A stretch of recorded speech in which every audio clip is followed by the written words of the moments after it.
I was trapped in a room with no way out and didn't remember who I was, but the walls around me were telling the story of every crime I had committed. I woke up in a sealed room.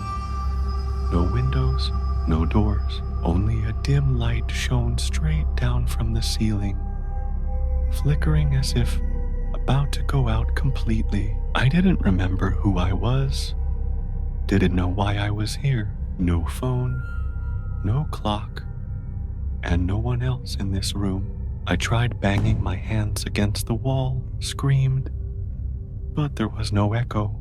It was as if even sound was imprisoned in this room. I started to panic. My bare feet stepped on the cold stone floor. My head spun. I felt like I was being punished for something I couldn't possibly remember. I began walking along the walls, my hand gently gliding, searching for traces. At first, I only saw small scratches, like those made by fingernails. But then, as my eyes adjusted to the weak light, I realized they were drawings, scribbled lines, but still clear enough to see a man holding something like a knife. On another wall, I saw the scene of a person being dragged across the floor. Rough, distorted images. But there was something terrifyingly familiar about them. Then I remembered I was the one in that picture, the one holding that knife.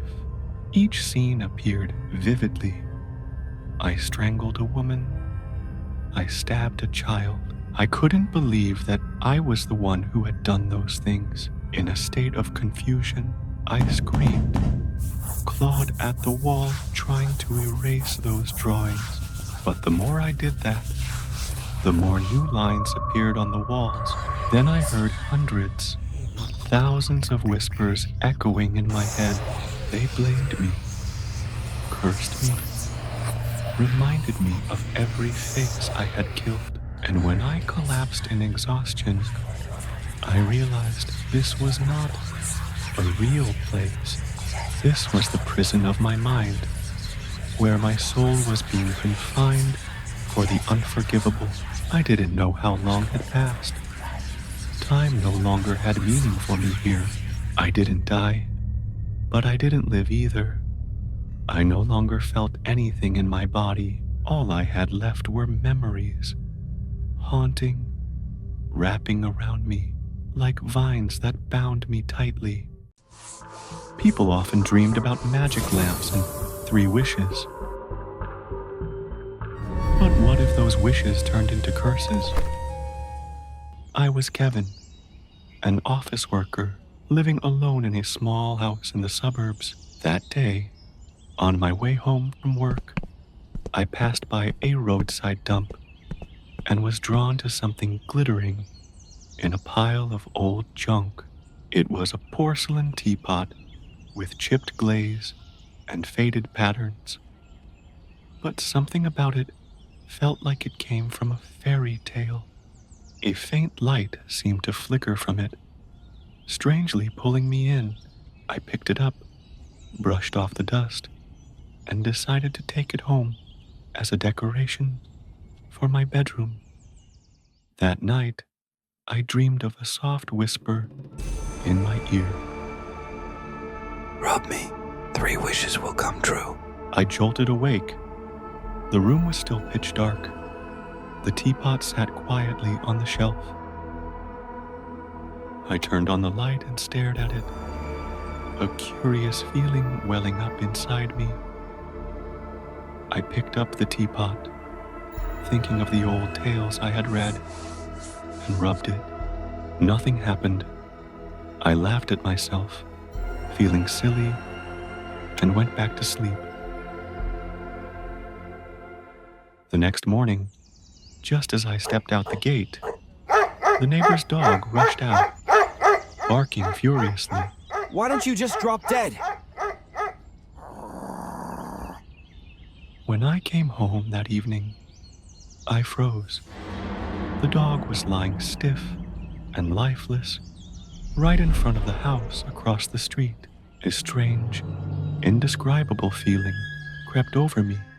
Later that night, after a shower, I turned on the TV and began watching the news. They were reporting a terrorist group holding 20 hostages in a shopping mall. Why not just kill them already? Why bother taking hostages? And minutes later, the next news update came in. All 20 hostages have been killed for unknown reasons. I shivered, frozen in front of the TV. Could this really be a coincidence? I tried to recall everything and suddenly remembered the teapot and the strange dream from the night before. At that moment, I panicked as I remembered the phone call with my mother at noon. In a fit of anger, I had shouted, "Did you live just to make my life miserable?" I grabbed my phone and called her over and over, but no one answered. In despair, I ran to find the teapot, determined to destroy it. I tore the room apart, but it was gone. The teapot had vanished without a trace. Suddenly, my phone buzzed with a new message. It was a message from my aunt. "Your mom is gone." On her stomach was carved, "Third wish." Have you ever done something so terrible that you created false memories to hide the truth? I am Luna, living with my husband in a suburban neighborhood. That afternoon, while watering the flowers, I noticed signs that the soil in the garden had been disturbed, as though someone had tried to bury something beneath it. I immediately grabbed a shovel and dug up the soil, but found nothing. What are you doing? At that moment, the new neighbor, who had just moved in, walked by and struck up a conversation with me. I was just planning to plant some flowers. Is there something you need? I've just moved here and don't know anyone. I saw you in the garden and thought I'd come over and chat for a bit. After he said that, he approached and touched my hand, which made me flinch and step back in fear. Just then, my husband returned home. I quickly said goodbye to the neighbor and went inside with my husband. That evening, when I told my husband, he seemed irritated and said I was being overly suspicious. But I couldn't sleep, as an uneasy feeling rose in my chest. I had barely fallen asleep when I suddenly woke up gasping for air.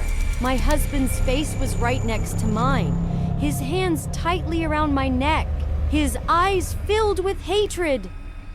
Give me back my life. I struggled, feeling suffocated, nearly choking from the pressure. When I snapped awake in panic, my husband was no longer beside me. I looked at the clock. It was 9 a.m. He must have gone to work already. I decided to go out into the garden to get some fresh air and shake off the terrifying feeling. As soon as I opened the door, I saw the neighbor and his wife standing outside. Hello. We're planning to renovate our house. We wanted to come over and get some ideas on how you decorate your home. Would that be all right? So, he had a family. My husband was right. I had just overthought everything. Of course, come on in. But once inside, I had the unsettling feeling that they were looking for something. It made me feel confused and uncomfortable.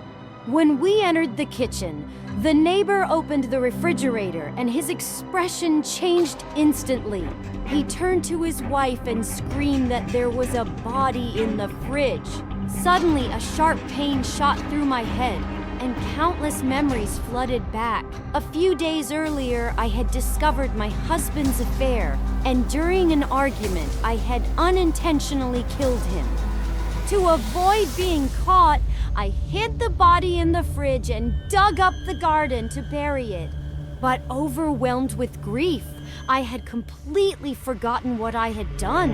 I began to have hallucinations, believing my husband was still by my side.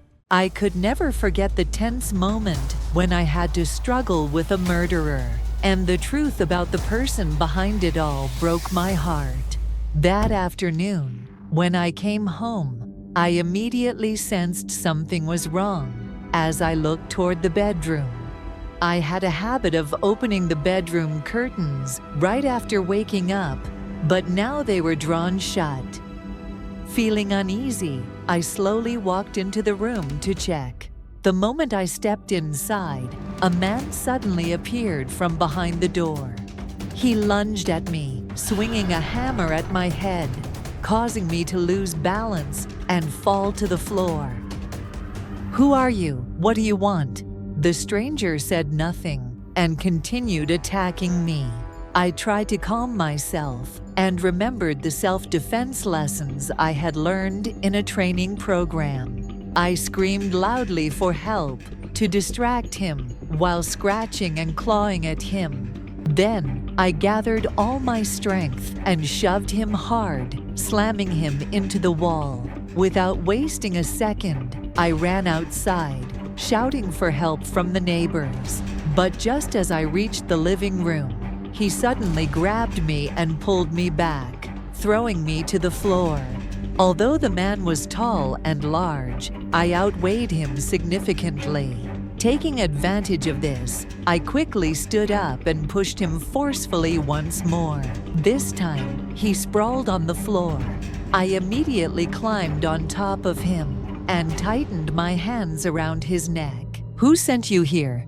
But he didn't answer. He only growled and groaned like a wild animal. Enraged, I pressed my fingers harder against his neck until he stopped moving completely. Once I confirmed that the attacker was dead, I rushed out of the house to seek help. With the help of the neighbors, I was finally able to call 911. The police inspected the scene and found no signs of forced entry. However, besides me, only my son, Michael, knew the door code. Later, the police found a crumpled piece of paper in Edward's pocket with my home address written on it. I was truly terrified when I realized it was Michael's handwriting.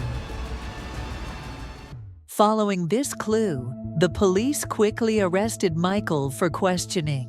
Michael had hired Edward, a friend from his gang, to kill me in order to claim the inheritance. Michael and I often fought because he was addicted to drugs and had abandoned his studies. As a result, I had stopped giving him money for the past 2 months, which drove him to commit the crime. I never imagined that one day my own son would want to kill his biological mother. Michael was later sentenced to 10 years in prison for his crimes. Meanwhile, my actions toward Edward were ruled as self-defense, and I was not charged with murder. After the incident, I used my story to inspire others.